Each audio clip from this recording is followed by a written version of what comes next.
Hey, welcome back. Second Star right here, talking some more Raid, Shadow, Legends, and I should really be saying welcome back to myself, because I haven't made a video since before Thanksgiving, because it was Thanksgiving, and I'm the cook. So that was how I spent my holiday break.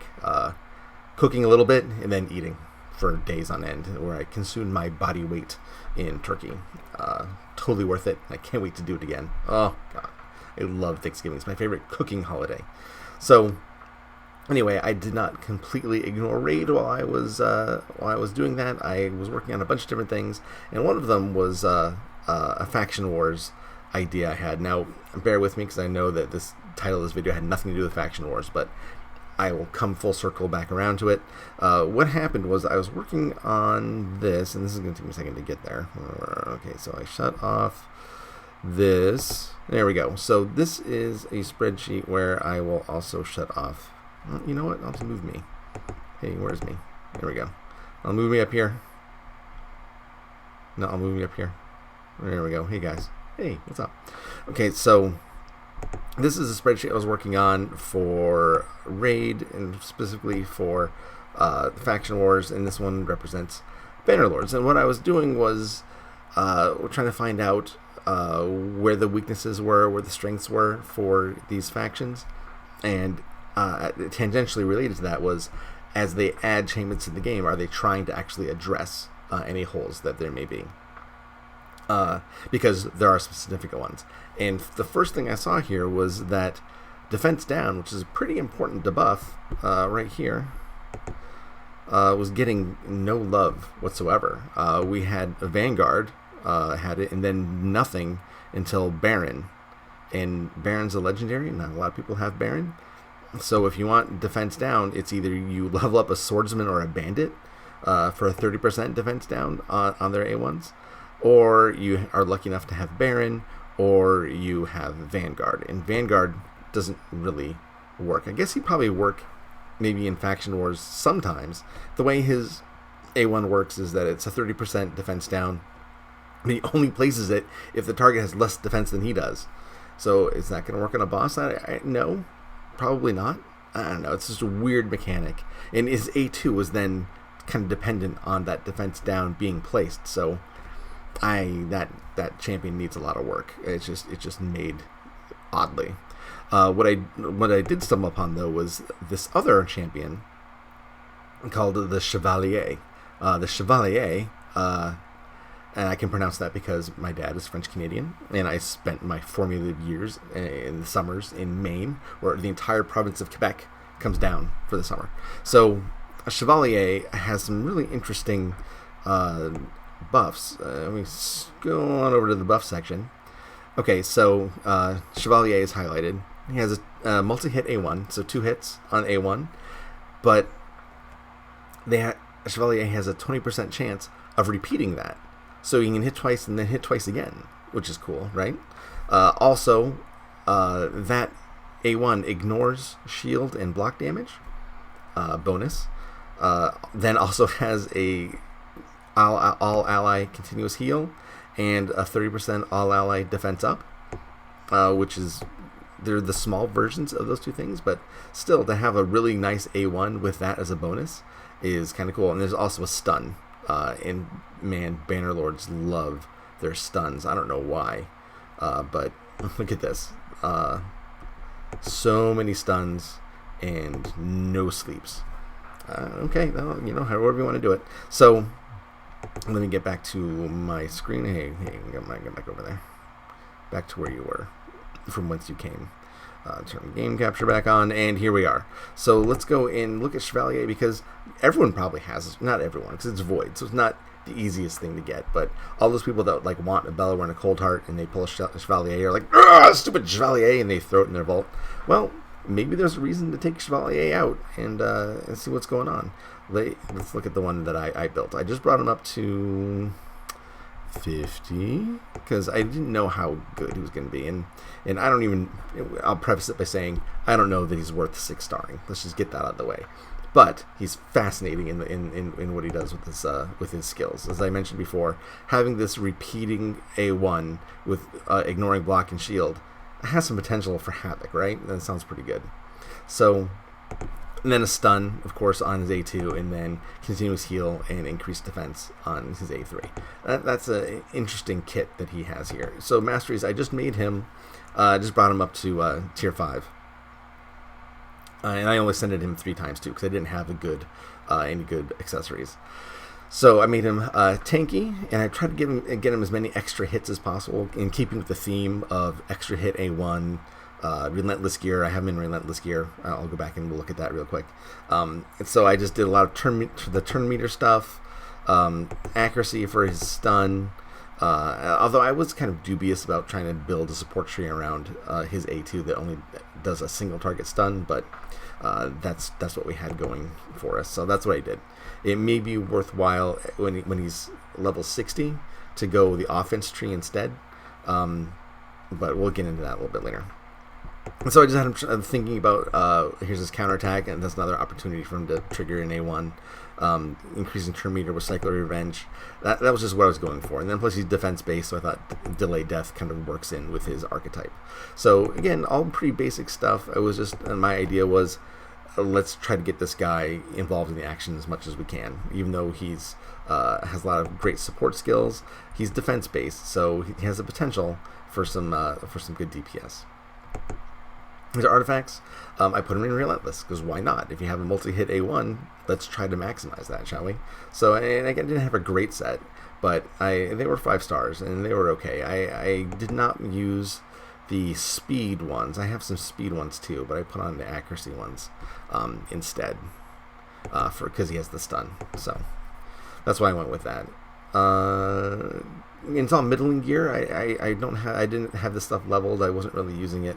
I had it just in storage, and so I put it on him. I didn't have to take any pieces off of anybody. There's all this stuff I had laid around, and I didn't want to do the extra 2 million silver it sometimes takes to get from 14 to 16. So 14 was fine on a couple, just the important ones that had the defense.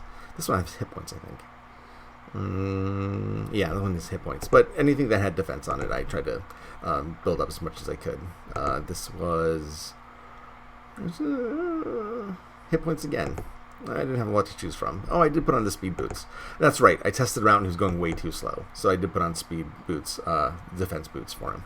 But again, this nothing out of the ordinary is what I'm trying to get at. It's just your basic average gear that you might just find in your vault, and then I leveled it up a little bit. All right, let's look at his total stats real quick. Again, pretty common. This is what you'd see in a lot of mid-range level 50s that have a mishmash of gear.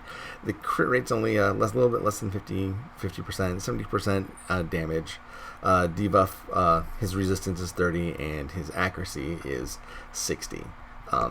All that stuff, you'd like it to be higher, but this was just a test. And the thing I was mostly concerned with was just to see how his A1 worked in the wild. And so I went into Ice Golems and Fire Knight. So let's go this one. All right, so here we go in Fire Knight 11. This is Fire Knight 11. I have a Bellower for AoE to get us through the waves. I have Spirit Host leading for a speed aura and buff, strength buff, and then debuffs. She does the nice cleanse and block debuffs. There's Chevalier proving his worth. I have the Abbess in there. I guess that's pronounced Abbess, not Abbess. I said that wrong originally when I first pulled her, but that's okay. She lives in an abbey, so it's Abbess because she's an S. Okay, and then I have I have she transferred the heal down to back right to the minion that put it on her. That's awesome. And Hexweaver, I have a nice Hexweaver video out if anyone wants to check that out. And I have her in for her crit rate up because everyone's crit rate is kind of middling. Okay, coming up very soon is a really cool thing, and I can't freeze it for you to show you, but I did freeze it when I first did it, or when I was going through the recording. Okay, so here we go. Watch this minion. Boom. That's 10 hits. That's 10 hits. And that wasn't from his Relentless gear, because you didn't see the little extra hit prompt come up. That was just him. This is how his A1 works. There's a 20% chance to repeat the 2 hits, and then that has a 20% chance also, and then that has a 20% chance. So it just goes, if you just keep hitting that 20% chance, it's just going to keep hitting. So I did not expect it to work that way. I thought it was just going to be, oh, there's one extra double hit, but no, it can do it more than once. So that was 10 hits, and it was almost 30,000 damage. I had added it up, and they were all kind of overlapped, but it was around there. It was around 27,000. Not bad for level 50 defense-based champion that also heals and puts up defense buffs. And also stuns. He has more utility than you would think. This often ignored rare champion has some bite. All right, so it's not important what happens here. We win, but it's not. My Chevalier, you look at the team composition, you can tell that he's going to come in. Balor's going to come in first with his AoE, and then Chevalier comes in second with DPS, but also adds in some good mitigation and some good heals too. So a well-rounded champion. And now let's just switch right on over to.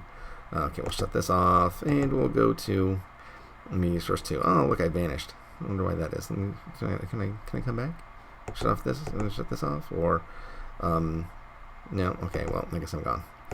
Anyway, Fire Knights. I took out my Cold Heart. This is my real team that I use almost everywhere. Oh, they're going slow. I usually speed up the thing. Oh well. So we just have my typical team. I replaced Cold Heart, which you'd think, why would replace Cold Heart? There's a 4-hit A1. Well, it's because I wanted to see how good Chevalier would do in her place. But this is a lower level than I usually go. I think I meant to change more people, but it turns out that I don't have a lot of level 50s with multi-hit A1s, because if you have a multi-hit A1, I'm generally prioritizing those for advancement. So turns out that I didn't have a whole lot. So this was my usual lineup minus Cold Heart. But there's a cool thing. You can see how Chevalier, if you don't have a Cold Heart, I'm not saying totally, hey, everyone go out and replace your Cold Heart with Chevalier. And that's definitely not what I'm saying, because he doesn't have the heal block that Cold Heart does. But he does do this cool thing, and I don't know if it's here. It's coming up soon. Yeah, here we go. Boom. That's 6 hits. So the Fire Knight, it was unfortunately it was bad timing on the turn meter, but he did knock off 5 hits, 6 hits. He knocked off the rest of his shield and got a hit in because of his interestingly constructed A1. So that was nice. He does it a couple more times throughout the fight. And also, I should also mention Crimson Slayer there in the end, who I love, and I have a video out describing her utility as well. Not fixed. She still does not do her A2 on the boss. She will do her A2 against the minions on the way to the boss, but for whatever reason, I know Plarium said in the last patch that they're going to fix the AI on a lot of champions, and I guess they just were not talking about her, unfortunately. Okay, so this was a lower level fight. I think this is just 10, so our victory here was predetermined, basically.